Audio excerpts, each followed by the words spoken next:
California cuisine is not about fusion. You know, people say it's non-fusion. Okay? The soul of California cuisine, the base of most Western cuisine is actually French. The cuts of meat, the sauces, you know, the idea how to make, you know, how to put ingredients together, you know, tarts, you know, all of that desserts. It is French.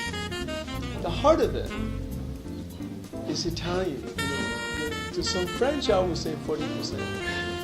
Italian 30%. You know, it's a little bit crude, rough around the edges. You know, it's not so pristine. Freshness counts, season counts. You know, al dente, all of that. You know, fire, the use of open fire. You know, all of that's rustic. And the other 30%, the rest of it is what California has to offer, like the figs and the mushroom, you know, great oysters, great fish, crabs, you know. That 30% in Beijing is what Beijing has to offer. So we're always going to the market. You know, you'd be amazed what you could get in Beijing. You'd be amazed what Beijing has to offer in terms of fresh produce. From spring to winters to summer, it's more or less the same. And that's a great thing.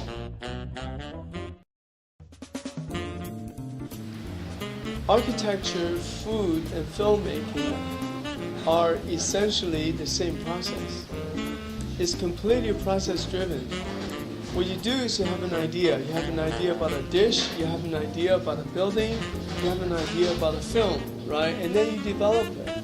Food is the same. But the difference between architecture and food is simply this. In architecture, a project could last as long as 10 years, right? You make a mistake, you don't get to change it. You live with it, you know? Food is different. Every single day you have to recreate it. So you get to sort of learn from your mistakes and move on with it. And it's exhilarating because every single day you have to do it as well as the day before. With the same design process, to me it's like, hey, this is what I want to do. Well, first of all, we take some fresh fava bean and we blanch it, and then we put in some very icy water to stop the cooking process. That's number one. In the meantime, we take some prosciutto and we fry it. So that gets rid of some of the salt. We take the fava bean and we'll put in some fresh cream, a little bit of Parmesan, and we put in a blender and we blend it. So that becomes a sauce. And then with fresh pasta, which we make every day, we just boil it, and then in the pan you cook out some garlic, and then you put the fava bean cream, which we made, in the pan, heat it up slightly, toss the pasta in, toss it around a little bit, add the crushed fava beans, right, and that's more or less it. You know, and then you could sprinkle some Parmesan on top.